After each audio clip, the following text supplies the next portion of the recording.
Hemos estado estudiando ya por un buen tiempo el libro de Hechos y empezamos desde el capítulo 1, versículo 1 y hoy llegamos al capítulo número 11, vamos a estar avanzando. Claro, hemos tenido algunas interrupciones en el camino, no ha sido seguido, pero hoy retomamos nuevamente el libro de Hechos y algo que hemos estado viendo muy particular en el libro de Hechos es la manera en que la iglesia se expande, no únicamente entre los judíos, que fue el primer grupo de personas a las cuales llegó el evangelio, la buena noticia de Jesús, sino que ahora el evangelio se empezó a expandir dentro de los conocidos como gentiles.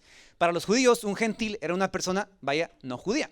De modo que ahí entraríamos para ellos nosotros también como mexicanos, pero en ese momento entraban los romanos, los griegos y, otros grupos étnicos que existían en ese momento.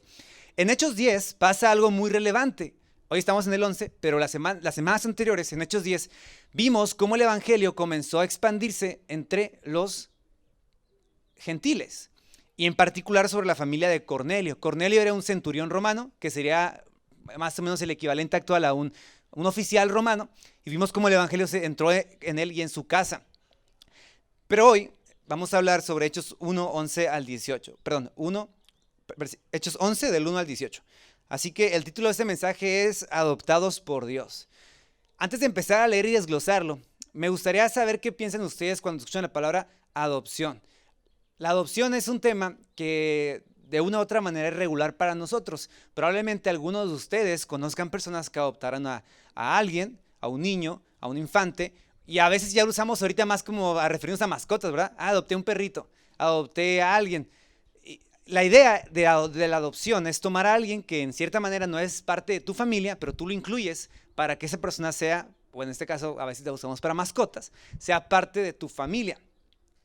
Una de las personas más famosas de la historia, y me atrevo a decir de la historia moderna, que pasó por un proceso de adopción fue Steve Jobs. ¿Sí lo ubican? Steve Jobs, si es un iPhone, pues Steve Jobs está probablemente detrás de eso y detrás de otros muchos avances tecnológicos. Él por sí mismo no era un ingeniero, pero fue una persona que fue una punta de lanza en ese sentido, ¿verdad? Steve Jobs fue adoptado, su verdadero apellido no era pues Jobs, ¿verdad? Ese fue el apellido de sus padres adoptivos. Y algo que es muy interesante en la vida de Steve Jobs es que a lo largo de su vida, cuando él se entera que es adoptado, batalló mucho con aceptar esa adopción. Y de otra manera se le hacía muy difícil pues creer que él había pasado por ese proceso, pero a la vez se sentía muy afortunado porque sus padres le dieron una muy buena vida y lo brillaron a tener estudios muy avanzados que le llevaron a todo lo que hizo. Finalmente, en algún punto de su vida, Steve Jobs tuvo la oportunidad de conocer a su mamá natural, y se entera pues de toda la historia que hubo de por medio, ¿verdad? Su mamá era muy joven, tenía muy pocos recursos, decidió darle una adopción, más que nada porque había sido abandonado por su padre. Y lo más interesante de esta historia es que Steve Jobs, antes de conocer a su papá y todo eso, le encantaba ir a un restaurante muy cerca del lugar donde él trabajaba. Y ese restaurante era atendido por un hombre sirio, de nacionalidad siria. Y él lo llevó a conocer, se lo presentaron. Oh, mire, Steve Jobs, él es el dueño del restaurante. Y encantado del asunto, ¿no? Y así quedó por mucho tiempo. Y finalmente él, por los azares del destino, diríamos, se entera de que ese hombre que él había conocido, siendo el dueño del restaurante, era su padre biológico. O sea, lo tuvo de frente, pero nunca, ni él, o sea, era insospechado para ellos que eran familiares tan directos. Steve Jobs, aún sabiendo que era su padre, decidió no conocerlo. Dijo, yo no te voy a conocer, nos abandonaste, etcétera. Hubo mucho ahí de por medio y nunca lo conoció. De modo que la adopción es un tema, yo creo, relevante, muy evidente, y la Biblia nos dice que nosotros fuimos adoptados por Dios. El problema es que, como muchos de nosotros tenemos prejuicios en ocasiones basados en muchas experiencias, etcétera, nos cuesta un poco aceptar o entender la idea de la adopción de Dios. Para algunos nos cuesta aceptar que nosotros somos adoptados por Dios, y a otros les cuesta aceptar que cierto grupo de personas también entran dentro de la adopción de Dios. Y vamos a ver eso. Hay aquí un reclamo en Hechos 11. Hechos 11:1, fíjense, los apóstoles y los hermanos que estaban por toda Judea oyeron que también los gentiles habían recibido la palabra de Dios. Cuando Pedro subió a Jerusalén, a la capital de los judíos, los que eran de la circuncisión, o sea, judíos circuncidados que guardaban la ley, le reprocharon: tú entraste en casa de incircuncisos y comiste con ellos. Qué increíble reclamo. Fíjense, siendo cristianos en ocasiones, a veces nosotros podemos ser muy vistos, muy cortos de la vista, ¿sí? No vemos más allá de lo que tenemos enfrente. Y ellos aquí tienen un reclamo muy similar. Si se dan cuenta, el reclamo ni siquiera es por el hecho de que Pedro les haya predicado el evangelio. El reclamo es ¿por qué? Por entrar en casa de gentiles. Es casi como, lo voy a poner un ejemplo muy actual, es como si en una casa hubiera COVID y tú entras, ¿no? Y que eso sería para ahorita, para algunos de nosotros, impensable. ¿Cómo que entraste a la casa de tu suegra y tenían todos COVID? ¿No? Sería como te contaminaste. Y para los gentiles, más bien para los judíos, entrar a la casa de un gentil era casi contagiarse de algún tipo de enfermedad. Como que el pecado se transmitía, entraste, y es lo que le están reclamando a Pedro. Entraste en casa de gentiles y no nada más hiciste eso. ¿Qué le dicen? Comiste con ellos. O sea, ¿qué te pasa, Pedro? Comiste con gente no judía.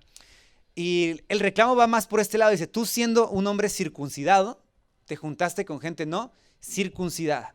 Recordemos que la circuncisión para los judíos era muy importante porque era un sello externo de su pacto con Dios. De modo que para ellos que alguien no estuviera circuncidado significaba que esa persona no estaba dentro del pacto de Dios. Y si tú querías formar parte de la familia de Dios, a sus ojos tú tenías que circuncidarte y guardar toda la ley. Pero aquí lo interesante nuevamente es que a ellos no les importa tanto la predicación o el resultado de la predicación, sino su prejuicio cultural.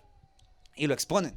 Ahora Pedro no se va a quedar solo escuchando sus reclamos. Antes de responderles le va a dar contexto, o sea, qué fue lo que pasó. Y aquí vamos a ver un resumen del capítulo anterior. Hechos 11, versículo 4. Dice, entonces Pedro comenzó a explicarles en orden lo sucedido. Dice, estaba yo en Jope orando y vi en éxtasis una visión y un objeto semejante a un gran lienzo, o sea, una sábana gigante, descendía, bajado del cielo por las cuatro puntas y venía hasta mí. Cuando fijé mis ojos en él y lo observaba, vi cuadrúpedos, o sea, animales de cuatro patas, terrestres, fieras, reptiles y aves del cielo. Y también oí una voz del cielo que me decía, levántate, Pedro, mata y come. Pero yo dije, de ninguna manera, Señor, porque nada impuro o inmundo ha entrado jamás en mi boca. Pero la voz del cielo le respondió por segunda vez, lo que Dios ha limpiado, no lo llames tú impuro. Esto sucedió 3 veces y todo volvió a ser llevado arriba al cielo. Ok, voy a detenerme aquí poquito. Pedro está recordando lo que vio. Él estaba, imagínense ustedes, orando y de pronto tiene una visión que algo del cielo, como una sábana gigante, baja y ahí hay animales de todo tipo. Los judíos, según sus leyes religiosas, no podían comer cualquier tipo de animal, ¿sí? Yo creo que han escuchado todos un poquito, ¿no? O sea, hasta tienen algunas marcas un sello kosher, ¿lo han visto? Que es como fíjense, en Costco hay muchos productos que tienen un circulito color azul con una letra K y como una S. Eso significa que ese alimento pasó por un filtro ritual judío, de modo que se demuestra que no contiene nada impuro, como el cerdo, camarón, animales con pezuña, etc. Entonces Pedro, imagínense, ve todos esos animales y Dios le dice, levántate y come. Cuando lees el capítulo 10 te das cuenta que Pedro tenía un chorro de hambre. El texto dice que tuvo muchísima hambre. Así que Dios de otra manera le dijo, Pedro, ¿tienes hambre? Cómete un Snickers. No, cómete eso que está enfrente de ti, ¿no? Todo lo que está ahí, cómetelo, devóralo. ¿Qué hizo Pedro entonces? Se levantó, fíjense, desafía a Dios y le dice, no, de ninguna manera, Señor. Me lo estás ordenando, pero no lo voy a hacer, porque nada impuro ha entrado a mi boca. Y Dios le contesta, Pedro, lo que yo limpié no lo llames tú impuro. Y eso se repitió 3 veces. O sea, Pedro 3 veces dijo, no lo voy a hacer. Desaparece la visión y de pronto el texto dice que 3 personas llegan a donde está Pedro hospedado y tocan la puerta y preguntan, hey, ¿aquí vive un tal Pedro? Pero imagínense la escena. Tú siendo un judío, abres la puerta y tienes a 2 romanos y a un soldado romano junto a ellos. ¿Qué te imaginarías tú? Es como si la policía municipal va a tu casa y toca la puerta. Buenas noches, policía municipal, te asustas. A lo mejor dices tú, yo no hice nada, pero algo en ti dice como, hey, ¿qué pasó? ¿No? O sea, esto es extraño.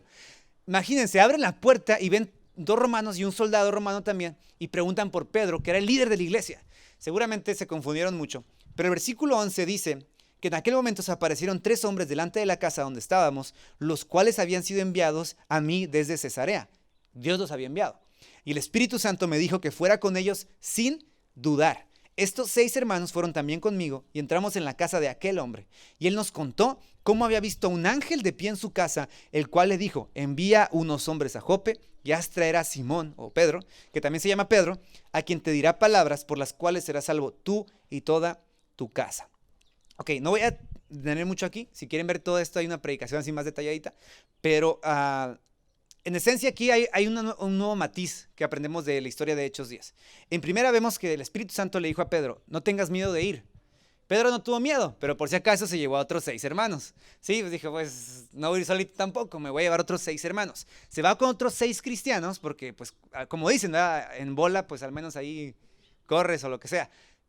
Pero también nos muestra un principio, y yo creo que es muy aplicable a nosotros. Cuando vas a tratar un problema complicado, una situación que se pueda malinterpretar fácilmente, de preferencia siempre usa o lleva contigo testigos. Legalmente, un testigo no puede ser un familiar, así que te recomiendo que ya es gente que no sea tu familiar. Es algo como un tip que yo creo aprendemos aquí muy, muy rápido, una aplicación. Pedro lleva 6 hermanos.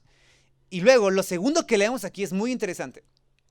Si ustedes van a Hechos 10, no vayan, en el versículo 5 se nos dice que el ángel que se le aparece a Cornelio, cuando él también está orando, le dice, envía por Pedro. Es todo lo que le dice. O es más bien todo lo que el texto nos dice que le comunicó el ángel.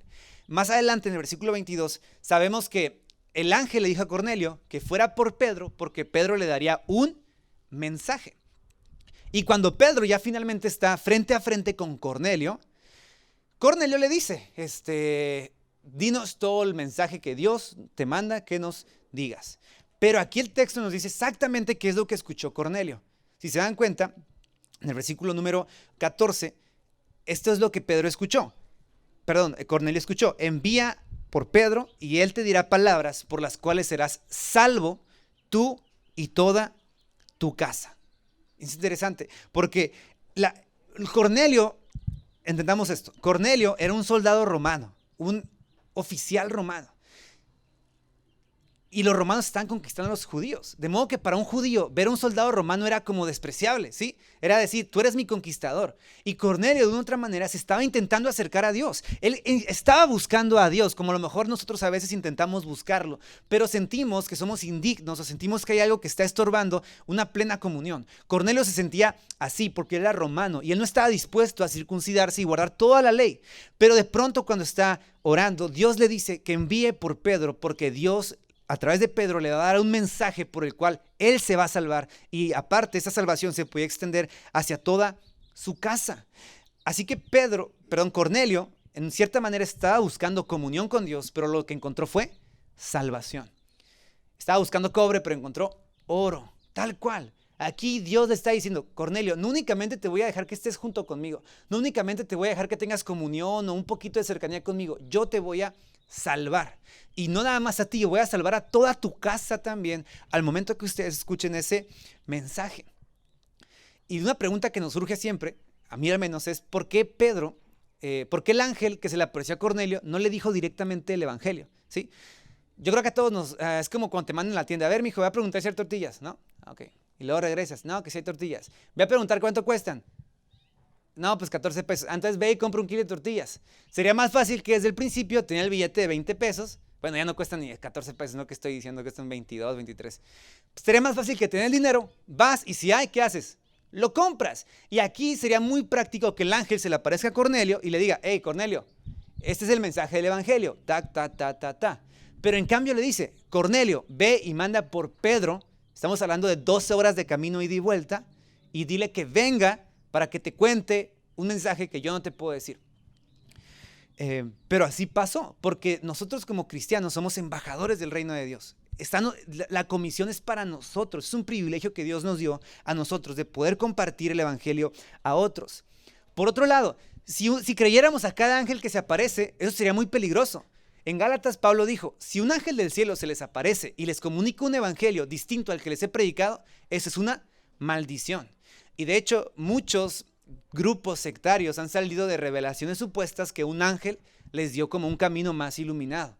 Así que cuidado, ¿no? Si un día ustedes tienen una visión de un ángel que les cuenta algo como medio romanticón, simplemente no lo necesitamos. No lo necesitamos porque el evangelio ya está expresado.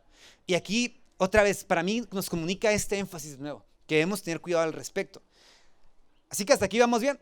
Pedro está explicando qué pasó. Yo llegué y me decía que yo iba a decirle un mensaje por el cual se iba a salvar. Versículo 15. Cuando comencé a hablar, el Espíritu Santo descendió sobre ellos, tal como lo hizo sobre nosotros al principio. Ahora, ¿qué significa que Pedro diga cuando comencé a hablar? Tampoco es como que Pedro haya llegado, ¿qué tal? Buenos días, yo soy Pedro y ¡pum! El Espíritu Santo bajó sobre todos. En Hechos 10 no se nos cuenta eso.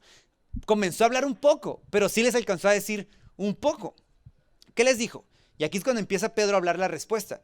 Pedro les dijo un poquito respecto a que Jesús había venido a esta tierra, que Jesús era el Señor y Salvador, que Él había vivido una vida justa, que Él había hecho milagros, pero que los judíos lo habían crucificado. Después les comenta que a través de esa crucifixión, Dios después lo exalta a través de la resurrección, y que ellos lo vieron frente a frente, y que entonces, cuando lo tuvieron frente a frente, Él los comisionó a ir por todo el mundo a predicar el Evangelio, porque Jesús era el Señor de todos, y todos los que creyeran en Jesús recibirían salvación. Estoy haciendo un súper resumen de lo que Cornelio escuchó. Así que ellos están aquí, Pedro está aquí comentándoles estas noticias de Jesús.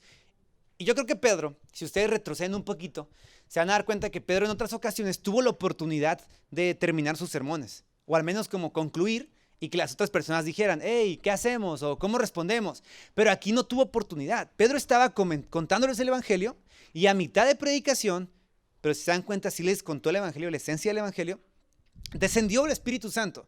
Ahora, esto es algo impresionante para los ojos de Pedro, porque Jesús les había prometido que eso pasaría. Por eso Pedro dice, el Espíritu Santo descendió sobre ellos, tal como descendió sobre nosotros al principio. Y aquí está el versículo 16, vemos la respuesta de Pedro. Entonces me acordé de las palabras del Señor Jesús, cuando dijo, Juan los bautizó con agua, pero ustedes serán bautizados con el Espíritu Santo. Aquí Pedro está citando Hechos 1:5. ¿Qué les dijo Jesús ahí? Lo voy a leer. Dice, y reuniéndolos les mandó que no salieran de Jerusalén, sino que esperaran la promesa del Padre, la cual les dijo, oyeron de mí. Porque Juan bautizó con agua, pero ustedes serán bautizados con el Espíritu Santo dentro de pocos días. Hay una palabra clave aquí, muy importante. Es la palabra promesa. ¿Qué significa? Jesús cuando resucita, Él está hablando con sus discípulos y les dice, oigan, yo sé que les he dicho que vayan por el mundo y prediquen el Evangelio, pero antes de que hagan eso, espérense aquí en Jerusalén, porque yo les voy a enviar una promesa. Y esa promesa era el Espíritu Santo. Y Pedro, cuando vio que los gentiles recibieron el Espíritu Santo, entonces él dijo, esta es la promesa que Jesús nos dio a nosotros y ahora se está cumpliendo en ellos. Ahora, fíjense, Jesús dijo, Juan los bautizó con agua, pero ustedes serán bautizados con el Espíritu Santo. En el bautismo de Juan, la gente hacía esto. Iban con Juan y ellos en señal como de arrepentimiento se bautizaban. Actualmente tenemos como algunas maneras de cerrar ciclos, ¿verdad? ¿Qué hace una mujer, por ejemplo, cuando quiere cerrar un ciclo? Como muy popular. Se corta el cabello, ¿no? No sé, como que de alguna manera eso refleja un cambio. Como que refleja, por decirlo de una manera, es un bautismo. Es una forma externa de demostrar que hay un cambio como interno en tu mentalidad, por decirlo así. Hay gente que se pinta el cabello, gente que rompe la televisión, no sé. Hay como un ritual que marca un antes y un después. Cuando Juan, el Bautista, predicaba, cuando la gente quería cambiar su vida, iban con él y ellos, en señal de arrepentimiento, ¿qué hacían? Se bautizaban. Es decir, el bautismo era como una señal que nosotros como seres humanos hacíamos en ese momento para demostrar que queríamos reiniciar nuestra vida. Y eso pasa cuando el bautismo de Juan se llevaba a cabo. Pero en el bautismo del Espíritu Santo ya no es nosotros diciéndole a Dios, quiero cambiar, sino es Dios diciéndonos a nosotros, esta es tu nueva vida. Este es el nuevo cambio que tú no provocas, sino que yo te doy a ti. Otra vez, en el bautismo de Juan somos nosotros quienes decimos, cambio mi vida. En el bautismo del Espíritu Santo es Dios quien dice, yo soberanamente cambio tu vida. Y aquí me gustaría que profundizáramos un poquito porque esa es la parte central del pasaje. Esta es la parte central de todos estos textos, cómo el Espíritu Santo desciende como una promesa sobre todos aquellos que creemos en Jesús. Pedro cita a Jesús y Jesús dijo muchas veces, o menciona en muchas ocasiones, algo sobre el Espíritu Santo. Pero el pasaje principal está en Juan 14. ¿Okay? Lo voy a leer, va a salir a lo mejor ahí en la pantalla. Juan 14:16. Jesús, cuando está con sus discípulos, antes de ser crucificado, les dice lo siguiente. Yo rogaré al Padre y Él les dará otro consolador para que esté con ustedes para siempre. Es decir, el Espíritu de verdad, a quien el mundo no puede recibir porque no lo ve ni lo conoce. Pero ustedes sí lo conocen porque mora en ustedes y estará en ustedes. Yo no los dejaré huérfanos, vendré a ustedes. En ese día conocerán que yo estoy en mi Padre y que ustedes están en mí y que yo estoy en ustedes. El que tiene mis mandamientos y los guarda, ese es el que me ama. Y el que me ama será amado por mi Padre, y yo le amaré y me manifestaré a él. Cuando Jesús estuvo aquí en la tierra, su presencia, en definitiva, fue el cielo en la tierra. Porque quiero que ustedes proyecten esa imagen. Para nosotros Dios es infinitamente incomprensible. Él es grande, Él está en los cielos. La Biblia deja muy claro eso, que Él está en su trono, que Él está entre serafines, en su santidad, entre querubines. Pero cuando ustedes piensan, y yo pienso en la encarnación de Jesús, significa que Dios mismo se hizo hombre.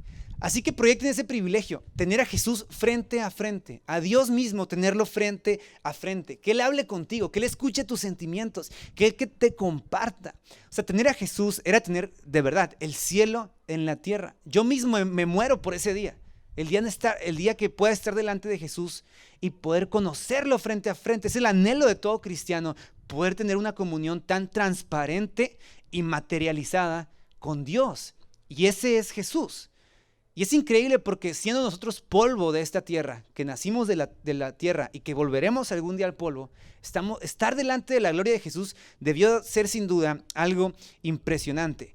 Pero imaginen entonces los discípulos, ellos estuvieron 3 años con Jesús, experimentando la presencia de Dios frente a frente, pero de pronto Jesús comienza a decirles que va a morir, que va a resucitar y que aparte se va a ir.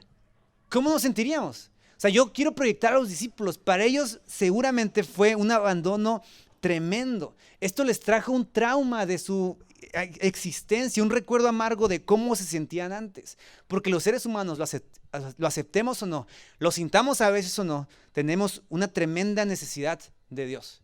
Y yo solamente puedo comparar esa necesidad con la orfandad. Pero esta orfandad no es una orfandad clásica, por decirlo de una manera, que es horrible. ¿Sí? En Tijuana, estaba la otra vez viendo que el 50 y tantos % de los niños que están en el DIF son niños que sí tienen padres, pero que sus padres ya nunca los fueron a reclamar. ¿Sabes qué duro es entender eso? O sea, una cosa es que sepas que tus padres murieron y pues no tienes opción, ellos no pueden estar contigo y el gobierno tiene que adoptarte. Pero otra cosa es saber que tus padres pueden estar contigo y por algún motivo, el que sea, ellos deciden no estar contigo. Y esos niños son los más difíciles de adoptar, porque el DIF no puede cerrar la posibilidad de que el papá algún día quiera adoptarlo o rescatarlo. Entonces ese niño está en el limbo porque tiene que esperar hasta que tiene 18 para que el DIF luego le diga, hijo, pues ya eres todo un adulto realizado, como cuando tenemos 18, ¿verdad? Ya puedes conquistar el mundo, ya puedes ser independiente laboral y todo.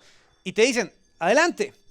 Pero esa es una orfandad natural, que es dura. Pero los seres humanos experimentamos una orfandad cósmica. ¿Qué significa esto? Que el vacío del universo, la existencia misma, es un látigo muy pesado por sobrellevar. Nos sentimos como en una tremenda oscuridad. Es como cuando sales y ves un día tan nublado que hasta triste te sientes. Y el ser humano muy dentro de su mente y de su corazón tiene ese vacío. O sea, nuestro ser desea que hubiera algo más. Nuestro ser quisiera que la vida no se acabe. Queremos sentir una plenitud que nunca muera. Por eso nos encantan, o al menos a mí me gustan mucho, estos cuentos mágicos de seres inmortales. ¿Los han leído? Magos que viven miles de años, hadas mágicas que no mueren, estrellas que supuestamente hablan y viven y respiran. O sea, al ser humano le encanta esa ilusión de la vida imperecedera, o sea, los elfos, ¿no? Eso refleja, es como un anhelo de decir, no quiero que esto se acabe, un anhelo de que puedas seguir disfrutando siempre la buena música, el buen ambiente, la buena naturaleza. Nos encantaría que eso fuera así. En el fondo, incluso la gente que más odia a Dios, que se declara atea, desea que Dios existiera. Y no es cosa mía, Sartre decía, yo quisiera que Dios existiera, pero él decía que no existía, ¿verdad? Pero él deseaba que Dios existiera. Él deseaba en el fondo que hubiera un Padre Celestial amoroso que adoptara, que nos bendijera, que tuviera algo más para nosotros después de la muerte. Porque aunque muchos silencien el tema de Dios en su cabeza, la incógnita de la muerte sigue estando presente. ¿Qué pasará después de la muerte? ¿Qué pasará el día en que yo me esté yendo de esta tierra? ¿Qué pasará con mis seres queridos? ¿Qué pasará con esto? Eso es una orfandad que yo puedo definir como una orfandad cósmica. E incluso, fíjense qué tan pesado es esto, incluso como cristianos a veces sentimos que ese vacío interno está implotando, ¿sí? Como que está haciendo algo. Hay días grises para todos. Así que intentamos a veces sedar ese vacío. ¿Cómo lo sedamos? Trabajando mucho, estudiando mucho, logrando acumular poder, riqueza. Hay muchas maneras de sedarlo, pero inevitablemente eso no va a funcionar. Pero imaginen, Jesús significa que ese vacío está desaparecido. Pero si Jesús se va, significa que ese vacío va a volver. Que ya no te vas a quedar con su presencia, solamente te quedarías con Él.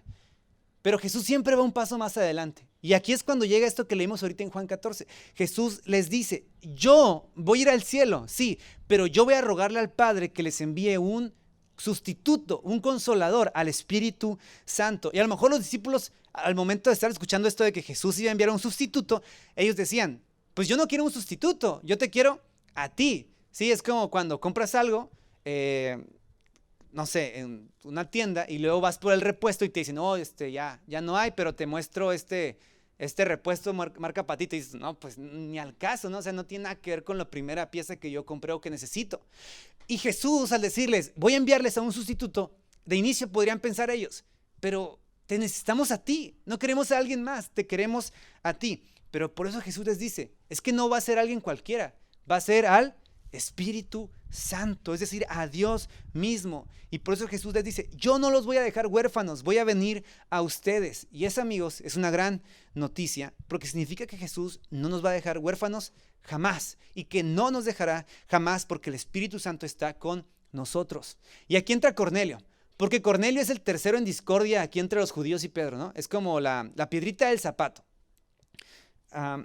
Y Cornelio está provocando un gran drama, porque él, como gentil, él estaba alejado de Dios. Él no estaba dentro de la familia de Dios. Él era un huérfano a los ojos de los judíos. Pero Pedro vio un milagro, porque la promesa para quitar nuestra huerfandad era el Espíritu Santo. Y cuando Pedro ve que ellos gentiles están recibiendo el Espíritu Santo, él entonces entendió, Dios los está adoptando en su familia, tal como nos adoptó a nosotros. O sea, Cornelio estaba gozando delante de los ojos de Pedro una adopción, un privilegio que nosotros tenemos, que es tener a Dios como nuestro refugio, a Jesús como nuestro Salvador y al Espíritu Santo como nuestro consuelo. Nuestro consuelo. Y ese es el punto principal de este mensaje, que la promesa de Dios por medio de Jesús es nuestra adopción, que ahora Dios vive en nosotros por su Espíritu, que ahora somos herederos de su salvación, de su vida y de su futuro, y de que nadie jamás nos puede separar de nuestro Padre. La palabra consolador en el griego es parakletos, y eso significa varias cosas. Por un lado significa maestro, porque el Espíritu Santo siempre nos va a enseñar, nos va a guiar cómo debemos caminar. Pero también la palabra parakletos significa abogado, y un abogado es muy importante en la vida. Si tienes un problema, quieres tener un buen abogado. Y el Espíritu Santo es nuestro abogado, porque Él nos defiende, primero contra el pecado, ¿sí? Significa que el pecado no nos puede vencer, significa que la soledad no nos puede vencer, significa que la oscuridad que hay afuera no puede vencer nuestro ser y llenarnos de oscuridad. Significa que Él está con nosotros, significa que Satanás y todos sus ataques no pueden prevalecer contra nuestro corazón, porque el Espíritu Santo lo tomó como su morada. Así que ahí hay consuelo, porque yo puedo saber que Él me defiende, Él es mi abogado defensor, pero también es mi abogado que intercede por mí. Yo no tengo que decirle a Dios, Dios, aquí están mis sacrificios, y cortarme, darle dinero o hacer un montón de cosas. El Espíritu Santo intercede por mí. A lo mejor yo ni tengo palabras para interceder delante de Dios, pero el Espíritu Santo es quien habla delante del Padre por mí. Puedo entrar confiadamente ante Dios. Pero también el Espíritu Santo, también la palabra parakletos, significa consolador, porque el Espíritu Santo es Él y solamente Él quien puede entender los latidos de nuestro corazón. ¿Te sientes triste? Él te siente. ¿Te sientes insatisfecho? Él sabe cómo te sientes. ¿Sientes que no puedes ir más allá? Él sabe exactamente cómo te sientes y Él puede consolar tu corazón. Él puede levantar tus rodillas si sientes que están debilitadas. Él puede enderezar tu visión si sientes que no tienes para dónde caminar. O sientes que estás simplemente hundido en el pecado. Él es nuestro consuelo. Él es quien Dios envió, Dios mismo en nosotros, para llevarnos más adelante. Versículo 17. Por tanto, Pedro les dijo lo siguiente: si Dios les dio a ellos el mismo don que nos dio a nosotros después de creer en el Señor Jesucristo, ¿quién soy yo para impedírselo a Dios? Aquí voy a parafrasear a Pedro. Pedro les dice, a ver, ustedes me están reclamando que por qué entré en casa de gente que no es gente judía, incircuncisos, que por qué comí con ellos. Pero si Dios, al momento de creer, nos dio a nosotros judíos y a ellos gentiles el mismo regalo que es el Espíritu Santo, ¿quién soy yo para impedirles a ellos la salvación? Y en todo caso, yo creo que Pedro les dijo, ¿y quiénes son ustedes para impedirles a ellos como gentiles la salvación? Versículo 18. Al oír esto se calmaron y glorificaron a Dios, diciendo, así que también a los gentiles ha concedido Dios el arrepentimiento que conduce a la vida. Así que no les quedó más opción, se calmaron. Al momento de escuchar la realidad, no tuvieron más opción que calmarse y aceptar que el arrepentimiento que Dios les dio a ellos gentiles era un arrepentimiento real y que ese arrepentimiento los había llevado a la salvación. Dios les dio el arrepentimiento que conduce a la vida. Así que mi primer llamado hoy es a ti que a lo mejor estás lejos de la salvación de Dios, lejos de la adopción de Dios. Dios te puede conceder el arrepentimiento. Sí, el arrepentimiento es un cambio de vida, es un reinicio de tu vida, es reconocer tus pecados y saber que Jesús murió por ellos en la cruz y que tú quieres entregarte totalmente a Él sin reservas para que Él llene tu vida y te cambie por completo. Él puede hacerlo, para que Él quite ese vacío, para que Él quite tus pecados, para que Él te redima de la condenación que hay por delante si tú y yo seguimos viviendo alejados de Él. Ese es mi primer llamado. Aquí lo vemos. Ven a Jesús. Él te va a aceptar, judío, gentil, romano, lo que sea. Él está siempre con los brazos abiertos. No importa cuán lejos hayas caminado de casa siempre está un paso atrás. Cuando volteas, Él está ahí para darte perdón, consuelo, para darte adopción. Mi segundo llamado es para ti que a lo mejor dices, yo ya creo en Jesús, yo he puesto mi confianza en Él, pero a veces no siento que Él esté de mi lado. A veces siento que la adopción no está de mi lado. Te invito a que renuncies a esa mentira que viene únicamente de Satanás, no de otra parte, ¿sí? Él se va a encargar de querer decirte que tú no eres hijo de Dios. Cuando peques, como con Job, él va a ser un acusador y te va a decir, tú no eres un cristiano, tú no eres un adoptado por Dios, eres un hipócrita. Cada vez que esas palabras vengan a tu mente, recuerda a Cornelio. Este hombre estaba alejado de Dios, pero el Espíritu Santo no vino porque Cornelio hizo algo, vino porque Dios deseaba adoptarlo. Y si tú viniste a Jesús y tú le entregaste tu vida, es porque Él te trajo a sus pies. Si tú tienes fe en Cristo, es porque Él te dio ya su Espíritu Santo. Hay una seguridad eterna en eso y tú no puedes discutir contra eso. Tu pecado no puede discutir contra eso, porque si Dios te dio al Espíritu que santifica, Él te ayudará a continuar la carrera de principio hasta el final. Así que renuncia a esa mentira. El Espíritu Santo está contigo. Él te ha adoptado. Es tu abogado, es tu maestro, es tu consolador. Hay garantía en tu salvación. A mí eso me llena de fe, me llena de esperanza. Me ayuda a seguir adelante cada día porque sé que Dios está conmigo. No por mis obras, sino por su gracia. No porque yo sea perfecto, sino porque Él es perfecto. Y para terminar me gustaría que oráramos antes de empezar a explicar un poquito qué es lo que va a pasar a continuación.